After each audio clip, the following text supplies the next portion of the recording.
तो सत्संग की ओर अगर जाना है तो सत्संग के हमें प्रेमियों, हमें सत्संग के सार को समझना होगा। सार के ऊपर आइए, पौड़ी टू पौड़ी चलिए, तो वो सत्संग आनंददायक भी होगा, समझ में भी आएगा और बुद्धि में घलेगा और बुद्धि कैच भी करेगी। अभी वाणी महाराज चमननाथ जियों की शायद भाई ने गाई थी कि सुख 5 कोस के तीर है। साथियों, इस धरा के ऊपर प्रत्येक प्राणी सुख चाहता है, दुख कोई नहीं चाहता, सभी सुख चाहते हैं।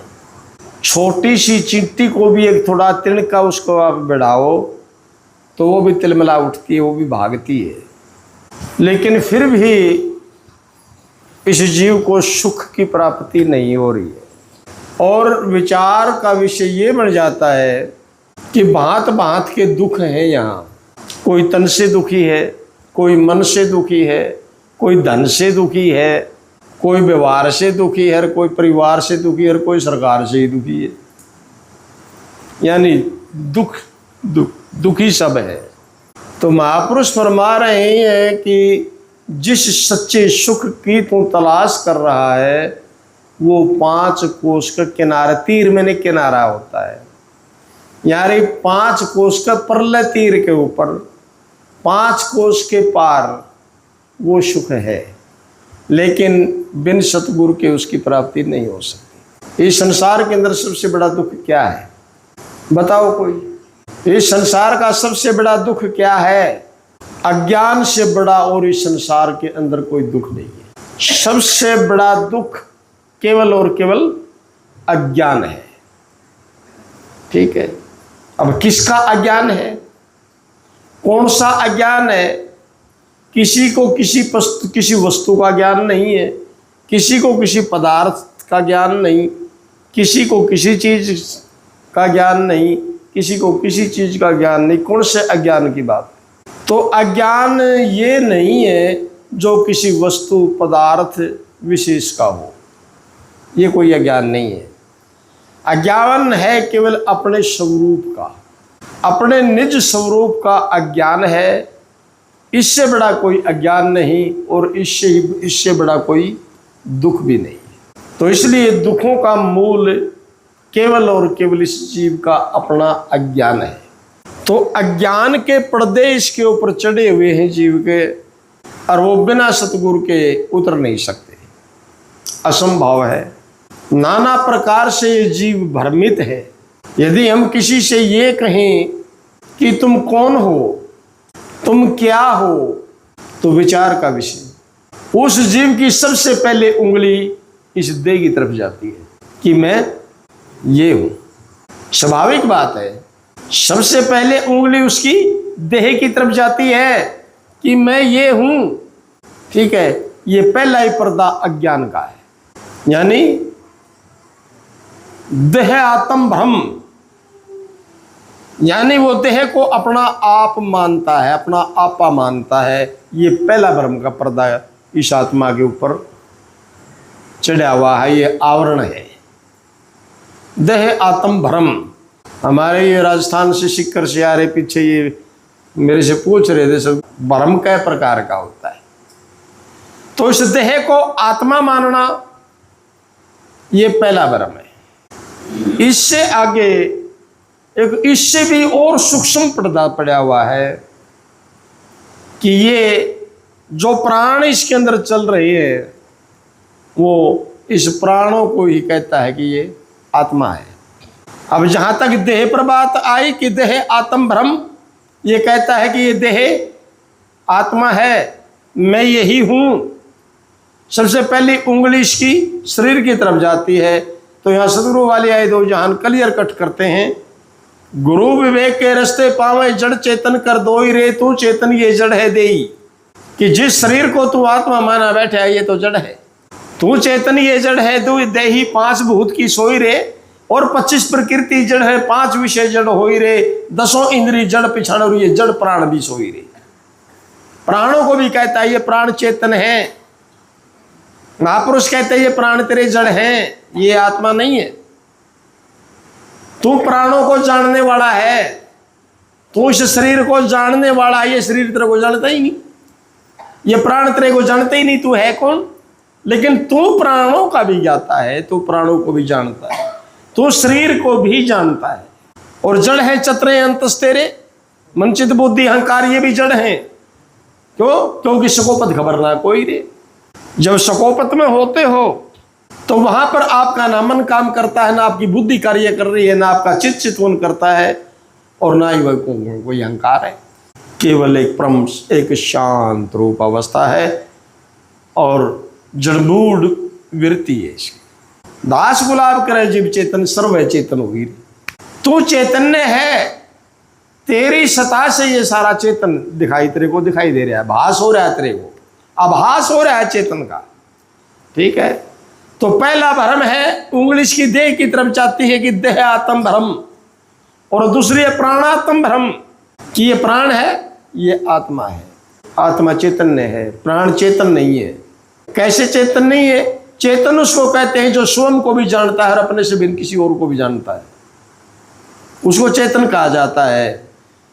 लेकिन जब आप सो रहे थे, प्राण चेतन होते तो ये तो चल ही रहे थे, और जेब में से कोई बटुआ काट करके ले गया तो ये प्राण क्यों नहीं पता लगा पाए कि बटुआ कौन काट करके ले गया। अगर ये चेतन होते तो चोर को क्यों नहीं पकड़ पाए। जा खुलने के बाद कहता है पता नहीं मेरा बटुआ था जेब में, कौन ले गया। अगर चेतन होते तो क्यों नहीं पता लगा पाए। इसलिए सदगुरु फरमाते हैं ये प्राण तेरी जड़ है, ये चेतन नहीं है, ये जड़ है। तू चेतन है इनको जानने वाला।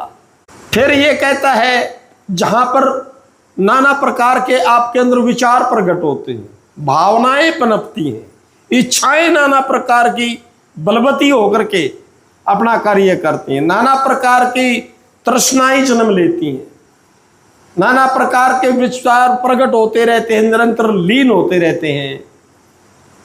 तीसरा जो पर्दा है वो इससे भी भयंकर और अति सूक्ष्म है। तीसरे प्रकार का जो भ्रम है, वहां आपकी भावनाएं रहती हैं, वहां आप दुख सुख को महसूस करते हो, वहां इस शरीर के अंदर नाना प्रकार की इच्छाएं प्रकट होती हैं, भावनाएं पनपती हैं, नाना प्रकार के विचार प्रकट होते रहते हैं, लीन होते रहते हैं। यहीं पर अपना और पराय का भाव रहता है, यहीं पर दुख और सुख रहते हैं, यहां पर यह अनुभव करता है। ये सब कार व्यवहार यहां से होता है, ये तीसरे भ्रम के कारण हो रहा है। ठीक है, कौन सा भ्रम? मनोआत्म भ्रम। ये मन को भी आत्मा मानता है, और ये सारी प्रक्रियाएं इस मन के अंदर घटित होती हैं, ये इस मन का संसार है। तो ये तीसरा भ्रम हुआ। चौथा परत का फिर ये बुद्धि को आत्मा मानता है। मैं ये जानता हूं, मैं वो जानता हूं, ठीक है, मैंने ये जाना, मैंने वो जाना। इस सारी व्यवस्था को ये कहता है कि इसको आत्मा मानता है कि मैं ये जानने वाला है, लेकिन ये सकोपत के अंदर रहता ही नहीं। ये कार्य व्यवहार सारा बुद्धि का है, ये बुद्ध करके घटित हो रहा है, ये भी इस जीव का भ्रम है। और फिर यूँ कहता है कि मैं बड़ा आनंद में हूँ। चौथा सबसे सूक्ष्म और सबसे बड़ा भुलावा कि मैं आनंद में हूँ, मुझे आनंद महसूस हो रहा है, मैं आनंद ले रहा हूँ, मैं बड़ा आनंदित हूँ, ये भी आत्मा नहीं है। ये भी तमाशा इस बुद्धि का ही है। अगर बुद्धि को अलग कर दिया जाए तो इसने ना आनंद का पता ना बेआनंद का पता। ठीक है, ये तो बुद्धि की उपाधि करके आनंद और बेआनंद को यू फील करता है। ठीक है, और ये संपूर्ण ब्रह्मांड इसी के अंदर फंसा हुआ है, समझ ही नहीं पा रहा है कि मैं कौन हूं। ठीक है, और साथियों इन 5 भ्रमों का नाम ही महापुरुषों ने 5 कोश कहा है, पंचकोश। ठीक है, कोश का अर्थ होता खजाना जो यूं मड़ब्बा इकट्ठा हो रहा है। नंबर 2, जैसे म्यान के अंदर तलवार बंद होती है और किसी से पूछो ये क्या है, ये तो सभी कहेंगे कि तलवार है तो तलवार, पर वो म्यान के अंदर बंद है। तो प्रेमियों, युद्ध म्यान से नहीं लड़े जाते, युद्ध म्यान से नहीं जीते जा सकते, युद्ध तलवारों से होते हैं, युद्ध तलवारों से जीते जाते हैं। जब वो तलवार म्यान से जब बाहर आती है तो फिर घमसान गाल करके रख देती है। इसी प्रकार ये जीव जो ये मैंने अभी बताए, ये इस जीव की म्यान है। ये जीव रूपी तलवार इस म्यान के अंदर बंद है। 5 प्रकार की लेर है इस म्यान की, परत जिसने कहते हैं। और इन 5 प्रकार की परतों के अंदर ये जीव रूपी म्यान, ये खड़ग बंद है। ठीक है, तो ये 5 पर्दे जब सतगुरु इसके उतारता है तब ही ये अपने आत्म स्वरूप को जान सकता है, नहीं तो नहीं जाना जा सकता। ये तो जिस भी महापुरुष की ये वाणी थी उन्होंने 5 कोश का वर्णन किया। कबीर साहब तो बल्कि 4 और भी वर्णित करते हैं। कबीरा चलते चलते पग थके नगर रहा 9 कोस, और बीच में डेरा किया कहो कौन का दोष। कि बीच में डेरा ला करके तू बैठ गया, अभी दोषी कौन है? दोष किसको देगा? दोष तो तेरा है, इनके बीच में तू ही अटक करके बैठ गया। खैर वो 4 कोश जो गौण रखी है संतों ने, प्रकाशमय कोश जहां यह कहता है कि मुझे अंदर ज्योति के दर्शन हुए, प्रकाश दिखाई देता है। ठीक है, ये भी ब्रह्म की ही एक परत है। 6ठी शब्दमय कोश, जहां यह कहता है कि अनहद तूर सुनता है, मुझे बंसरी सुनी, मुझे बीणा सुनी। यूं भी ये 7वीं परत अज्ञान की है, क्योंकि यूं भी एक कोश है, शब्द में कोश, देह में कोश, शून्य में कोश। ये 4 कोश गौण रख दी संतों ने, केवल 5 के ऊपर ही बोले। अगर इनके निर्णय और कर दिए जाते तो यू जो गोडे मोड़ मोड़ के सूरत ने चढ़ावा है ना, मैंने सूरज देखा हो गया ना, मैंने ज्योति दिखी, मैंने घंटा बाजदा सुने, मैंने बाजे बाजदे सुने, तो यू भरम इसका टूट जाता। यू टूट जाता तो फिर यू भजन नहीं करता, सुमरण नहीं करता। इसलिए 4 कोश महापुरुषों ने लोप रख दी। किसी किसी जिज्ञासु के आगे कोई उत्तम महापुरुष इनका निर्णय करके बताता है कि ऐसा क्यों होता है, और तब ये 4 पर्दों से यानी इसका छुटकारा होता है। नहीं तो आज आप YouTube पर खोज करके देखो, जितने भी आज ये महात्मा हैं, मुझे ये कहते हुए कोई अतिशयोक्ति नहीं, जो गोलोप रखी केवल और केवल इन 4 कोशों के चक्कर के अंदर जो 99% लोग पड़े हुए। और भी प्रमाण दिया कबीर साहब ने, तो खुल्लम खुल्ला कहा, तो राम राम तो सभी कहे, कहो राम का रूप कैसा, कौन सी कोठड़ी कौन से दरवाजे में वो राम रहता, दिखता है नारी पुरुष एक ही बाणा, त्रिकुटी महल में गाड़ दिया थाना। कहे कबीर प्रतीत कर बावड़े, राम का रूप तो किसी बिरले ने जाना। तो पहली देह में कोश, जिस देह को इशारा करता है ये कि मैं ये हूं, ये देह केवल अन्न रूप है, इसको अनुमय कोश कहते हैं। क्योंकि ये शरीर अन्न और जल से बना हुआ है। अन्न और जल के आश्रय मां के गर्भ में ये शरीर बढ़ा है, और बाहर आकर के भी ये शरीर अन्न और जल के आश्रय ही इसका वजूद है, कार्य कर रहा है। अन्न जल के आश्रय इसको ऊर्जा प्राप्त हो रही है, उस ऊर्जा से ये शरीर चल रहा है। ठीक है, तो ये शरीर सारा अन्न और जल रूप है। अगर और इसकी गहराई में जाए कि 4 प्रकार का अन्न मांस खाने को लेते हैं हम, जेरज खान को 4 प्रकार का अन्न लेज पेज भोज और बखिया गर्भ से बाहर आते ही मादा भी खाते हैं और पुरुष भी खाता है। ठीक है, लेज यानी माँ की दूध का दूध जो चूस चूस करके इसने पिया, वो लेज अन्न है। पेय पदार्थ इसने पिए, जूस वगैरह भी पचा गया वो पेज अन्न है। भोज जो सूर्य की अग्नि से अनाज पकते हैं, फ्रूट पकते हैं, वो भोजन है। और भक्ष अन्न फिर चूल्हे की अग्नि में पका करके खाता है, वो भक्षण है। ये 4 प्रकार के अन्न गर्भ से बाहर आने के बाद ये खाना शुरू करता है। इनसे मादा के अंदर रक्त जो पृथ्वी रूप है वो बढ़ता चला जाता है। पुरुष के अंदर रेत जो जल का शुद्ध स्वरूप है वो रेत बढ़ता चला जाता है। जब रेत और रक्त दोनों परिपक्व रूप होते हैं तब भोग की कामना उत्पन्न होती है, सुतई होती है, किसी की प्रकट करी हुई नहीं होती, सुतई होती है। तो सुतई होती है, उस कामना के वशीभूत ये उत्पत्ति का कर्म शुरू होता है।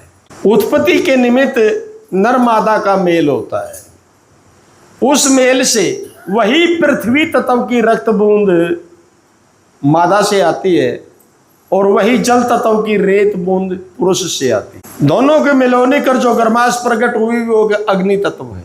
अज्ञान शक्ति माया और चित्त पुरुषात्मा दोनों मिले, दोनों ने मिलकर के मही तत्व पाया। ये मही तत्व क्या है, विचार करना। मही तत्व किसको कहते हैं? मह तत्व। फिर माँ की उस मादा की गर्भधानी के अंदर आकाश पहले ही मौजूद था, थोत थी। और आकाश जहां पवन, पवन जहां आकाश, दो तत्व, ये तीन तत्व, वो दोनों मिलकर के ये पांच तत्व का लोथड़ा तैयार हुआ। तो इसकी उत्पत्ति का मूल कारण अन्न और जल हुआ ना।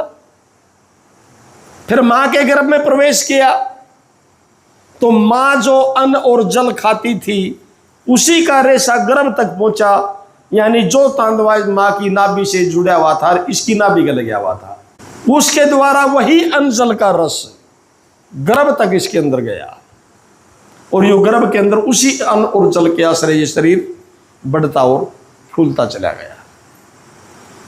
9 महीने पूरे होने के बाद सुतई तत्व छूट के गर्भ से बाहर आया। बाहर आते ही वही 4 प्रकार के अन्न ग्रहण करने लगा और यो शरीर पहले छोटा हा था, फिर इतना हुआ, फिर यानी उसी अन्न और जल के आश्रय यू बढ़ता चला गया। यानी इस शरीर की उत्पत्ति से लेकर के बुढ़ापा तक का जिस शरीर को यू आत्मा माने बैठा है कि ये मैं हूं, ये पहला सबसे भयंकर भूल तेरी है, सबसे पहला भ्रम तेरे प्रकट है, क्योंकि ये तो सारा अन्न और जल रूप है। ये तू कहां है इसके अंदर? तेरा रोल ही नहीं है इसके अंदर कहीं। कहां है तेरा रोल इसके अंदर? ये सारा का सारा अन्न रूप है, तो ये नहीं है। फिर दूसरा भ्रम फिरोड़ा जिसको कहते हैं प्राणमयो कोश। मूल में अपान प्राण, नाभि में समान जान, सर्व में बयान वायु, हृदय में बसे प्राण, कंठ के मझारे समझो सत्य तुम उद्यान जी, लेत है डकार नाग, नेत्रों में कुर्म ध्यानी, और किरकला तो भोग करे देवदत्त, देव बाणी धनजे, फिर ये पीछे रह जा 20 दिन विदा जिस दिन होवे प्राण। यानी ये 10 प्रकार के पवन मुख्य प्राण है, 10, और 10 में से भी महापुरुषों ने अपान बयान समान उद्यान 5 को लिया है। और गहराई से जाएं तो इसके अंदर 85 प्रकार की पवने सूक्ष्म रूप से शरीर में कार्य करती हैं। लेकिन यह कहता है कि यह प्राण ही आत्मा है। क्यों? क्योंकि ये प्राण यदि चल रहा है तो ये शरीर आम काम क्रियाशील है। अगर प्राण इसके अंदर नहीं रहे तो ये शरीर जड़मूड हो जाता, लोथ हो जाती। और ये स्वाभाविक है ऐसा भाव प्रकट होना कि ये प्राण ही आत्मा है, लेकिन ये भी इसका भ्रम का पर्दा है। वास्तव के अंदर ये आत्म स्वरूप नहीं है, क्योंकि मैं उदाहरण दे चुका हूं। अगर ये प्राण चेतन होते तो चोर को पकड़ लेते, इसकी तो जेब में से रुपये काट लेगा, अगला प्राण इसके धो रहे थे, चले रहे थे, तो कार्य तो कर ही रहे थे। क्या ये आत्मा है? ये आत्मा नहीं है। वैसे तो पवन एक ही है, प्राण एक ही है, लेकिन 10 प्रकार के अलग अलग स्थानी पर होकर के ये नाना प्रकार का व्यवहार करता है। और यूं इस शरीर के आधार है, इस जो अन्नमय कोश का मैंने निर्णय किया, इसी के आश्रय है। कैसे आश्रय है? यानी इसके अंदर जो प्राणों की जो क्रिया हो रही है ना, ये अन्नमय कोश के आधार प्राणमय कोश है, लेकिन अन्नमयों के आश्रय प्राणमयो कैसे है? ये प्राण भी आपके अन्न और जल के आश्रय चल रहे हैं। अगर आप अन्न और जल खाओगे, दे रहे हो इसको, तो ये प्राण चल रहे हैं। अगर अन्न और जल बिल्कुल ही त्याग दो, चारों प्रकार का अन्न त्याग दो, लेज भी, पेज भी, भोज भी और वक भी, ठीक है, और जल को भी त्याग दो, तो इसके अंदर ये प्राण नहीं रह सकते। इन प्राणों की क्रिया बंद हो जाएगी। तो जब ये देह ही आत्मा नहीं है, और इस देह के आश्रय जो प्राण है वो आत्म रूप कैसे, वो आत्मा कैसे हो सकते हैं? आपने कैसे मान लिया कि ये प्राण आत्मा है? ये नहीं है। प्राण तुम्हें जानते नहीं, लेकिन तुम प्राणों को जानते हो। अपान प्राण का ठिकाना तुम्हारी मूल कवल के अंदर यानी गुदा के अंदर होता है। जब विकारी होता है तो कहते हैं जिसको बाए उसर्गा यानी पाद आ गया तो गुदा के द्वारा वो प्राण महसूस होता है। उसका कार्य क्या है? उसका कार्य है जो अंजल आपने खाया उसका रस शरीर को प्राप्त हो गया और बाकी का जो वेस्टेज पदार्थ जो बचा उसको दिखा करके गुदा के द्वारा बाहर निकालना विष्टे के रूप में। ये कार्य अपान का है। मूल में अपान प्राण, नाभि में समान जान। सामान्य पवन जो है वो आपका नाभि के अंदर रहता है। जैसे ये पंखा घूम रहा है और घूम करके ये हवा को पूरे कमरे के अंदर फैला रहा है। नाभि के ऊपर 72,000 नाड़ियों का गुच्छा है। जो प्राणवायु जाती है और पंखे की तरह वो तीव्र रूप होती है नाभि से और पूरे शरीर के अंदर फैलती है। जिससे ये स्थूल शरीर जो अंजल का रूप है ये आपका हर जगह से मुड़ तुड़ रहा है, मुलायम है और गंदे खून को हृदय तक पहुंचाती है। नाभि में समान जन, स्रव में ब्यान वायु। ब्यान पवन जो है पूरे शरीर के अंदर नाखून से चोटी तक व्यापक है। उसका कार्य ये है कि वो हृदय तक गंदा खून को, एक एक नस से गंदे खून को लेकर के हृदय तक पहुंचाती है और हृदय से साफ खून को लेकर के फिर वापस शरीर को पहुंचाती है और ये शरीर आपका कार्य कर रहा है। ये व्यवहार है ब्यान पवन का। हृदय में प्राण जो नासिका के द्वारा तुम जाती है वायु उसको प्राण कहते हैं। उसका स्थान हृदय के अंदर रहता है जिससे आपका हृदय धड़क रहा है और उस गंदे खून की सफाई कर रहा है। अगर 3 मिनट ये नासिका के द्वारा पवन ना जाए, प्राण ना जाए तो ये शरीर नहीं रहेगा। ठीक है।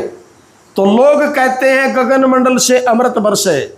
यही वो अमृत है जो गगन से आता है, अंदर जा रहा है, हृदय के अंदर सारे खून को साफ कर रहा है। उसको अमृत कहो और मेडिकल भाषा के अंदर उसको ऑक्सीजन आप कहते हैं। अगर ये प्राप्त शरीर नहीं होगा तो शरीर नहीं रहेगा। मानव का जीवन है।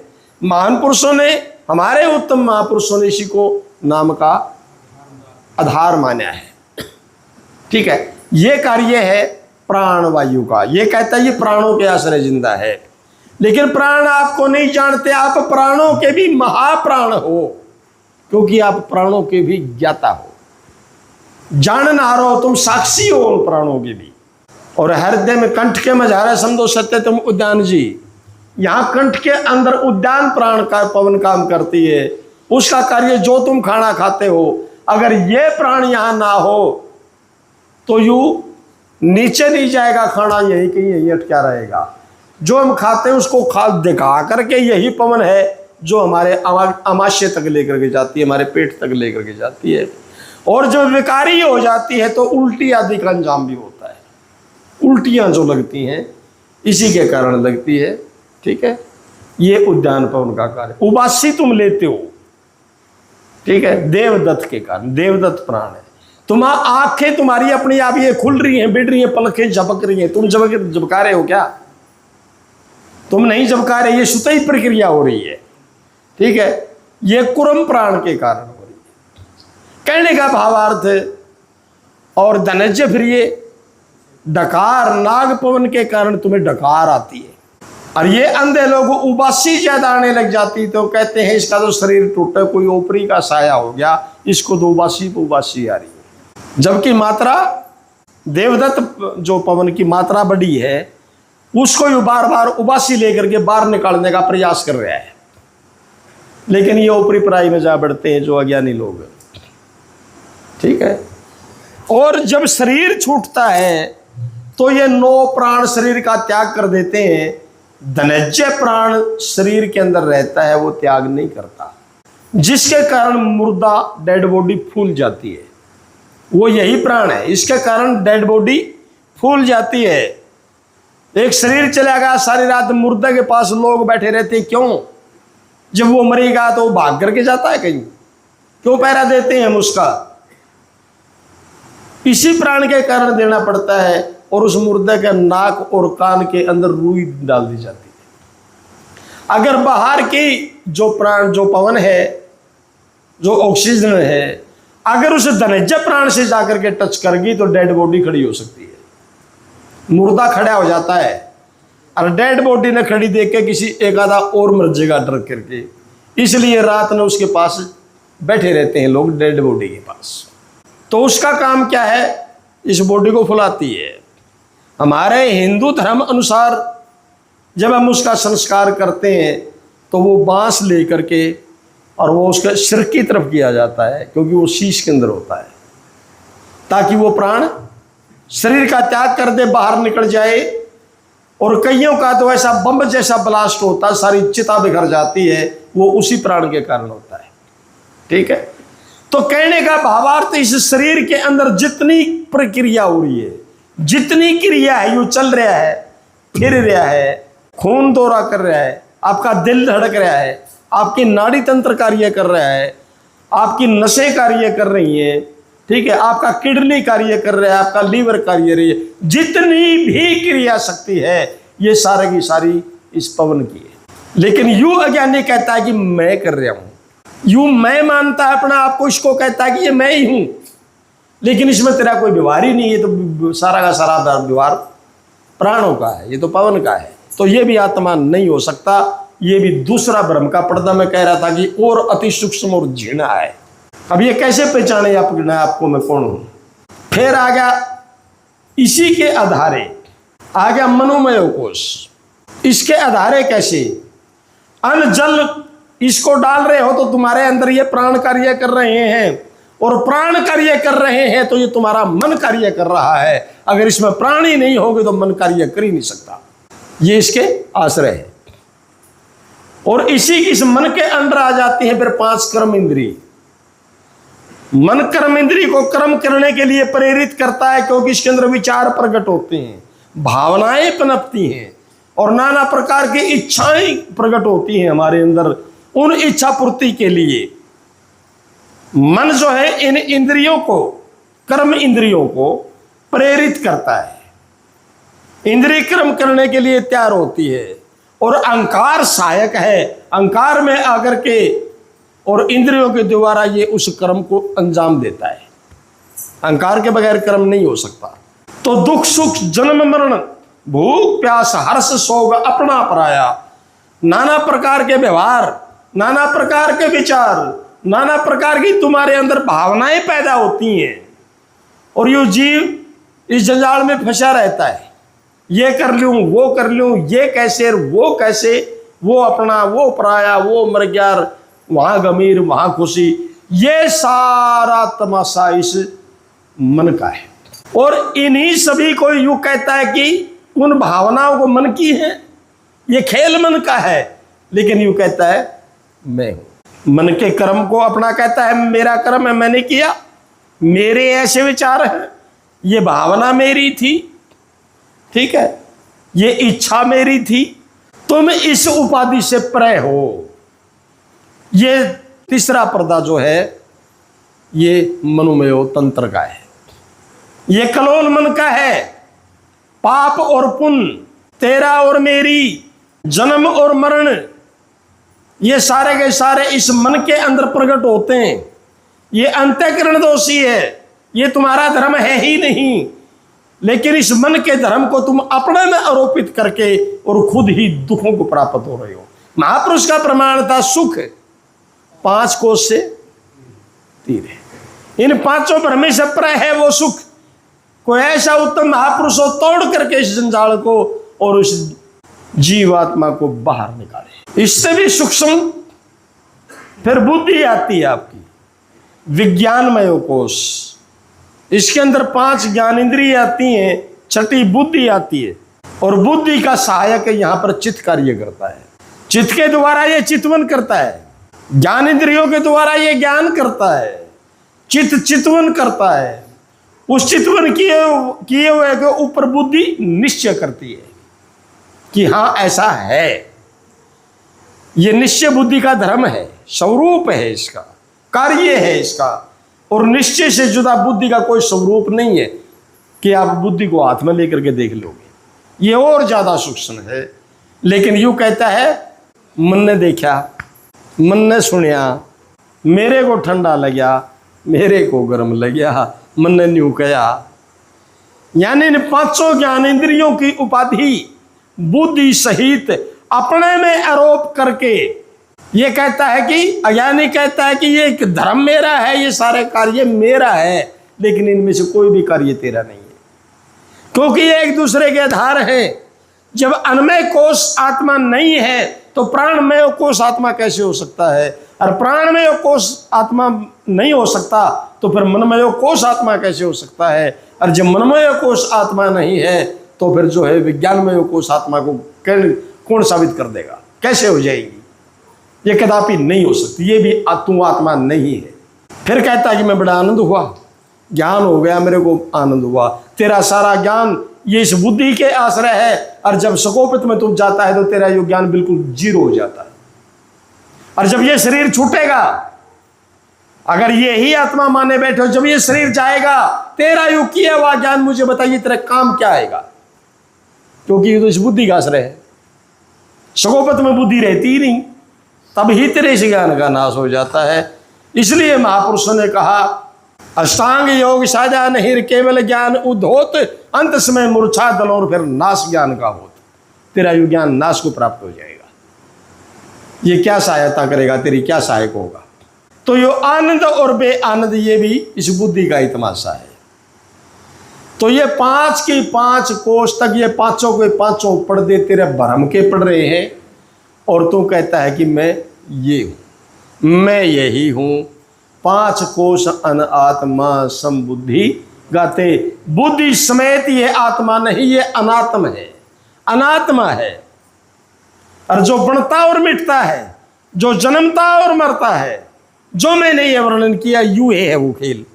मैं कह करके चला था जिसमें कोई परिवर्तन नहीं आता, जो ना बनता है, जो ना मिटता है, वो सत्य है। जिसमें कोई बदलाव नहीं आता वो सत्य है। तुम्हारी भावनाएं बदलती हैं, तुम्हारे विचार बदलते रहते हैं, इनमें परिवर्तन होता रहता है, तुम्हारी आशाएं परिवर्तित होती रहती हैं। इस शरीर की अवस्था बचपन में कुछ थी, फिर परिवर्तन हुआ, जवान हुआ, फिर परिवर्तन हुआ, बुढ़ापा आ गया, फिर परिवर्तन हुआ, ये मृत्यु के अंदर लीन हो गया। शौपन में गए, सूक्ष्म शरीर 17 तत्व का तुमने खड़ा कर लिया, नाना प्रकार का परिवार खड़ा कर लिया, और जब जागृत में आए तो शौपन का भी नाश हो गया। जब शौपन का नाश हुआ तो 17 तत्व का सूक्ष्म शरीर भी तुम्हारा गया। तो इसमें भी परिवर्तन, तो ये तो सारा परिवर्तनशील है भाई। तो जिसको आत्मा मानने बैठा है, तो जब तक उस सत्य को जान करके उसके साथ तद्रूप होकर के उसका रूप तुम अपना आप को निश्चय नहीं कर लेते कि मैं ये हूं, तब तक मैं कह रहा था कि सत्संगी नाम उसका है, जिसने जाना है उसको, पहचाना है उसको, और अपना आपा उसने जान करके ये सिद्ध कर लिया है कि मैं ये हूं, तो उसका नाम है सत्संगी।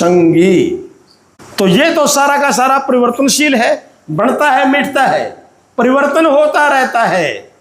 और इससे परे जो बचा, इससे जो ये तो खोल दिया संतों ने, खंडा दिया, इससे परे जो बचा है 5 कोष के तीर, यानी 5 कोष से पार, वहां पर खिंडाने के लिए कुछ बचा नहीं, और जो बचा है उसकी नखेदी हो ही नहीं सकती। वो सत्य स्वरूप तेरा है, तो पहचान ले अपने आप को। किस जंजाल में फंसा पड़ा है, जंजाल से बाहर निकल। तो इसलिए महापुरुषों ने कहा, सुख 5 कोष के तीर है, कर गमन गुरा से पावे, यानी सतगुरु के बगैर तो इस जंजाल से नहीं निकल सकता। छटपटा तू नाम से नहीं निकल सकता। लोग ये भ्रम पाले बैठे हैं कि मैं नाम का सुमरण करने से नहीं, नाम तेरे माँ बाप ने भी तेरे को दिया था, उसने कल्याण कर दिया तेरा, ठीक है। मैं बार बार कहता रहता हूं, सुमरण वहां तक है जहां तक दूरी है। तुम दूर हो अपनी मंजिल से, तब तुम्हें सुमरण की आवश्यकता पड़ती है। जब दूरी नहीं तो फिर सुमरण कहाँ, किसका करे, कौन, किसका करोगे? लेकिन नाम नहीं है, कोई नाम नहीं है, जिसको नाम कह रहे हो तुम, वो केवल एक महावाक है, नाम नहीं है। नाम की संज्ञा तुम दे रहे हो उसको। महावाक, चारों वेदों के 4 महावाक हैं। वेद ने कहीं भी नाम का जिक्र ही नहीं है कि कोई नाम कोई वस्तु है, वो महावाक देता है। और महापुरुषों ने भी इसको महावाक दिया है। उसी महावाक के द्वारा चारों वेदों का ये ज्ञाता है।